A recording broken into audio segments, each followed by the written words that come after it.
የትራንስፖርት አገልግሎት ከመስጠት ባሻገር ማህበራዊ ኃላፊነቱን ለመወጣትና የህዝቡን ሁለንተናዊ እድገት ለመደገፍ በየዓመቱ የበጎ አድራጎት ስራዎችን እየሰራ እንደሚገኝ የፌዴራል ፐብሊክ ሰርቪስና ትራንስፖርት አገልግሎት ገለጸ።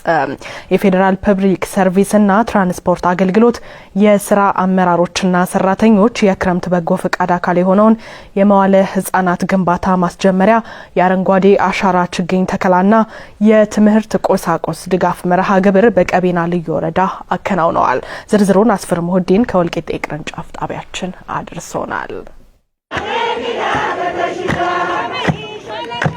የፌዴራል ፐብሊክ ሰርቪስ ትራንስፖርት አገልግሎት ዋና ዳይሬክተር ወይዘሮ አስካለ ተክሌ በዚህ ወቅት እንደገለጹት ተቋሙ የትራንስፖርት አገልግሎት ከመስጠትም ባሻገር የማህበራዊ ኃላፊነቱን ለመወጣትና የህዝቡን ሁለንተናዊ እድገት ለመደገፍ በየዓመቱ የበጎ አድራጎት ስራዎችን ይሰራል። የማህበራዊ ኃላፊነቱን ለመወጣትና የህዝባችንን ሁለንተናዊ እድገት ለመደገፍ በክቡር ጠቅላይ ሚኒስትራችን አመራርና በፓርቲያችን ብልጽግና ሰው ተኮር አመራር መሰረት በየዓመቱ የክረምት በጎ ፍቃድ ተግባራትን በስፋት ሲያከናውን ቆይቷል። የዘንድሮ የክረምት በጎ ፍቃድ አገልግሎት የሆነው የመዋለ ህጻናት ግንባታ ማስጀመሪያ፣ የአረንጓዴ አሻራ ችግኝ ተከላና የትምህርት ቁሳቁስ ድጋፍ መርሃ ግብር በቀቤና ልዩ ወረዳ ማከናወናቸውን ነው የገለጹት። ሶስት ዋና ዋና የበጎ ፍቃድ ተግባራትን ለማንሳት በቀቤና ልዩ ወረዳ በጣጤሳ ወሸርቤ ቀበሌ በመገኘት አካባቢን የመንከባከብ አረንጓዴ አሻራችንን የማሳረፍና ለወደፊቱ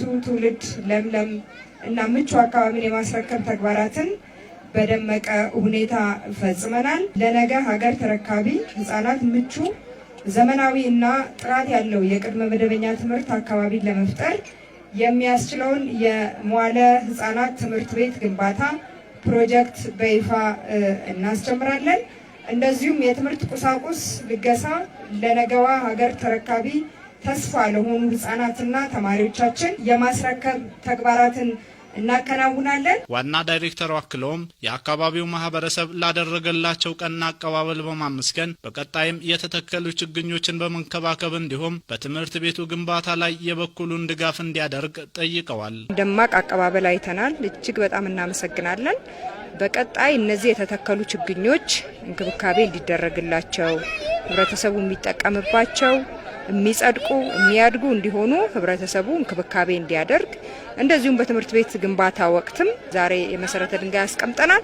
አሁኑን የሚጀመር ስለሆነ ከህንጻ ተቋራጮቹ ጋር ትብብር እንዲያደርግ መልእክት ለማስተላለፍ በመርሃ ግብሩ ላይ የእንኳን ደህና መጣችሁ መልእክት ያስተላለፉት የቀቤና ልዩ ወረዳ ዋና አስተዳዳሪ አቶ መሐመድ አሚን በደዊ በልዩ ወረዳው ዘርፈ ብዙ ጠቀሜታ ያላቸው ለምግብነት የአካባቢ አየር ሚዛን የሚጠብቁና ለውበት የሚያገለግሉ ችግኞች እየተተከሉ መሆናቸውን አንስተዋል። እንደ ልዩ ወረዳችን ከ10.5 ሚሊዮን በላይ ችግኞችን የተለያየ ዘርፍ ያላቸው የሚበሉ ለደንና ለተለያየ አገልግሎት መዋል የሚችሉ በተለያዩ ቀበሌዎቻችን ይህንን ነገር ተግባራዊ ለማድረግ እየሰራ ነው የምንገኘው።